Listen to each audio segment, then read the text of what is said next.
마틴 루터의 기도인데요. 우리 같이 한번 읽어보시죠. 간단하게, 자주, 그리고 강렬하게 기도하라. 우리가 시간을 잡아서 내가 1시간 동안 기도해야지, 그것도 따봉. 그러나 성도님들 한 5분만 기도하려고 앉아보세요. 5분만. 5분도 아니에요. 3분. 우리 교회 비전 333. 정말 신기해요. 사탄이 가만 안 둬요. 저는 기도하려고 앉으면은 찬송을 틀어놔야 돼요. 그렇지 않으면 물 줘야 되지, 플란타에 물 줘야 되지, 아니 쓰레기 가지러 가야지, 카톡이 또 막 와요. 계속 와요. 안 오던 카톡이 오기도 하고요. 그래서 계속해서 간단하게, 자주, 강렬하게 기도하세요. 어저께도 제가 가사지 입고 빼라송 가는데 이제 교회로 오는데 앞에서 어떤 녀석이 막 그냥 시비를 걸어요. 차를 갖고 빵 부시나 했는데 성령님이 저한테 그래요. 마귀의 공격이다. 네가 여기서 화나고 막 분노하면 하루 종일 망친다. 그런데요. 예수님 도와주세요. 제가 가장 많이 하는 기도가 뭐냐면요, 예수님의 피로 덮어주세요. 폴뚜게스로 이렇게 합니다. 꺼브림이 꿍 상기 주셔서. 이 기도를 제가 제일 가장 많이 해요. 안 좋은 생각이 들 때마다 어떻게 하라고요? 폴뚜게스요? 꺼브림이 꿍 상기 주셔서. 예수님의 보혈의 피로 덮어주세요. 오늘 마가복음 5장에도 보면 예수님이 짧게 기도하십니다. 귀신을 쫓아내는데 어떻게 기도하시죠? 더러운 귀신아 나가라. 오늘 마가복음 5장에는요 거라사에 군대 귀신 들린 그런 광인이 나타나는데요, 이 귀신 들린 사람이 예수님께서 태풍과 막 그냥 그 어려운 배를 타고 건너가셔서 유일하게 한 일이 이방 지역에서 이 귀신 들린 사람 한 명을 구해 주시고 깨끗하게 해주시고, 21절 보세요. 나중에 마가복음 5장 21절 보면 이 사람을 치료하시고 그 다음에 또 배 타고 돌아오셔요. 예수님께서 어렵게 폭풍을 만나시고 막 그 배 타고 제자들 다 데리고 건너가셔서 유일하게 한 일 한 가지, 귀신 들린 사람을 고쳐주시고 끝나니까 다시 돌아오셔요. 그래서 한 명이 얼마나 소중한지 모릅니다. 전 우리 들로스 교회 한 명 한 명이 너무나 소중해요. 그래서 이 귀신 들린 사람을 예수님께서 만나시는데요, 과오세오 너미, 네 이름이 뭐냐?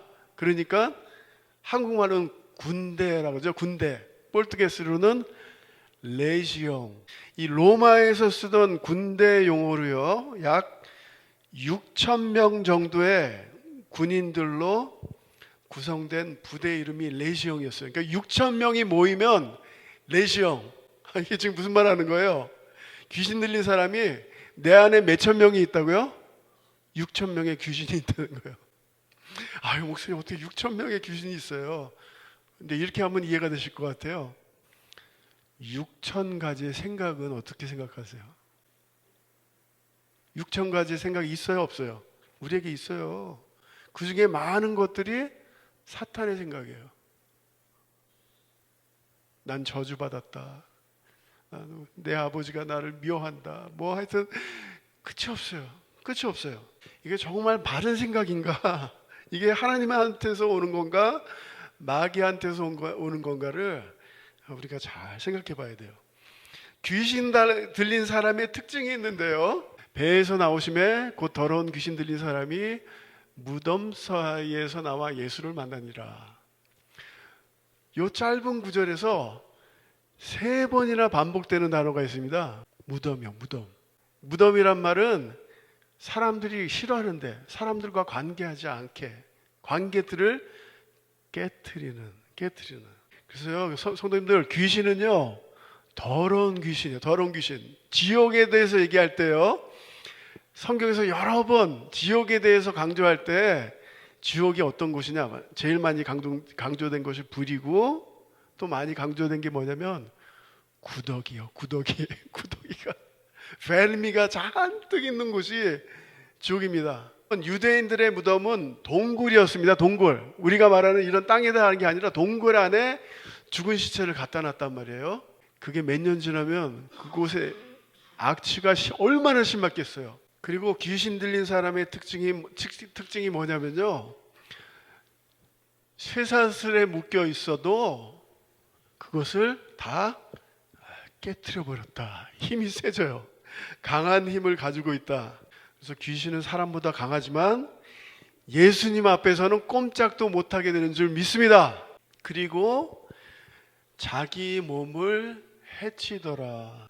돌로 자기의 몸을 해치고 있었더라. 귀신 들린 사람의 특징 중에 하나가 자기 몸을 막 자해해요. 마약 갱생원 같으니 그 중에 한 명이 자기 술 때문에 지금 여기 들어왔는데 거의 막 울면서 17살짜리 아들인데 자기 아들이 희호에 있는데 자기 아들도 마시기 시작했대. 술, 마약, 이게 뭐예요? 다 자기 몸을 해치는 거 아니겠습니까? 사탄이 하는 일이에요. 귀신 들린 사람의 특징이 있죠. 우리 같이 한번 6절 7절 우리 같이 한번 야고보서 말씀도 우리 같이 읽어보십니다. 그가 멀리서 예수를 보고 달려와 절하며 큰 소리로 부르짖어 이르되 지극히 높으신 하나님의 아들 예수여, 나와 당신이 무슨 상관이 있나이까? 원하건대 하나님 앞에 맹세하고 나를 괴롭히지 마옵소서 하니 내가 하나님의 한 분이신 줄을 믿느냐? 잘하는도다. 귀신들도 믿고 떠느니라. 귀신 들린 사람의 특징이 뭔지 아세요? 예수님이 하나님의 아들이란 걸 너무나 잘 알아요. 마가복음 1장에도 나오잖아요. 당신은 하나님의 아들이십니다. 귀신 들린 사람이. 귀신은 하나님의 아들이란 걸 알지만 아는 거에서 끝나는 거, 행동하지 않는 거. 그게 바로 귀신의 믿음이다라는 것이죠. 그랬을 때 예수님께서 이 귀신 들린 사람한테 딱 한마디 하셔요. 이 더러운 귀신아, 내게서 나가라. 떠나가라. 이렇게 했을 때에 이 사람이 정신이 온전해졌다. 현대인의 성경으로 보면 맑은 정신으로 되었다. 전에는 생각을 제대로 하지 못하다가 생각을 바르게 하는 거예요. 그래서 성도님들, 성령 충만한 사람은요, 막 생각을 바로 못하는 사람이 아니라 바르게 똑바로 생각하게 될 줄 믿습니다. 예수님의 영이 우리 안에 계시기 때문에 예수님께서 고쳐주시고 이 사람이 바르게 생각하게 되었더라. 예수님께서 귀신 들린 사람을 고쳐주시고 귀신이 어디에 들어갔죠? 예? 귀신이 어느 때에 들어갔죠? 돼지 때. 돼지 때인데 돼지가 몇 마리입니까? 2,000마리. 선생님들, 제가 요번에 뺏기사 해봤어요. 브라질에 돼지 한 마리가 얼마인가? 700헤알에서 비싸면 2,000헤알이래요. 그럼 매저로 하면은 한 200불이라고 생각하고 200~300불이라고 생각하면은 이게 어마어마한 돈이에요. 이게 헤알로 해보니까 2.400.000 reais. 왜 예수님께서는 그냥 귀신을 쫓아내시면 되지 돼지 떼에 들어가게 하셨을까? 왜 그렇게 하셨을까요? 귀신은 눈에 보이지 않지만 분명히 존재한다는 것을 알려주기 위해서 이렇게 보여주신 거예요. C.S. 루이스라는 그 신학자가 그런 얘기를 했습니다. 귀신을 대할 때, 마귀를 대할 때 제일 무서운, 제일 안 좋은 두 가지 방식이 있다. 첫째, 모든 것이 귀신이다. 모든 것이 마귀다. 두 번째, 마귀는 없다. 귀신은 없다. 모든 게 다 귀신이야. 그래서 덜덜덜 떨고 있는 사람, 아니면은 이건 뭐 귀신은 없어. 이런 게 어딨어. 그래서 사랑하는 성도님들, 이 세상에서 벌어지고 있는 온갖 악한 일들 뒤에, 배후에 악한 영들이 존재한다는 것을 믿으시기 바래요. 성경이 가르치니까요. 큰 용이 내쫓기니 옛뱀 곧 마귀라고도 하고 사탄이라고도 하며 온 천하를 꿰는 자라. 그가 땅으로 내쫓기니 그는 사자들로 그와 함께 내쫓기니라. 또 자기 지위를 지키지 아니하고 자기 처소를 떠난 천사들을 큰 날의 심판까지 영원한 결박으로 흑암에 가두셨으며. 그러므로 사탄이 존재한다. 눈에 보이지 않지만 있다. 그리고 이렇게 돼지떼에 들어가게 하셨던 이유는요, 한 사람의 생명이 돼지 2,000마리보다 귀하다, 이걸 보여주시는 거예요. 한 명이 너무나 귀하다. 근데 이 지역 사람들은 돼지떼가 2,000마리가 막 물에 빠져 죽으니까 어떻게 하죠? 이 귀신 들린 사람이 깨끗하게 나은 걸 보고 할렐루야, 하나님 감사합니다가 아니라 예수님 사이다키 떠났어요. 이 물질적 피해를 보기 때문에 이분이 하나님의 아들인 것을 보지 못하고 떠나가서 했어요. 예수님께서 이 귀신 들린 사람을 고쳐주시고요, 이 사람이 우리 19절 20절 말씀 우리 천천히 우리 같이 읽어보십니다.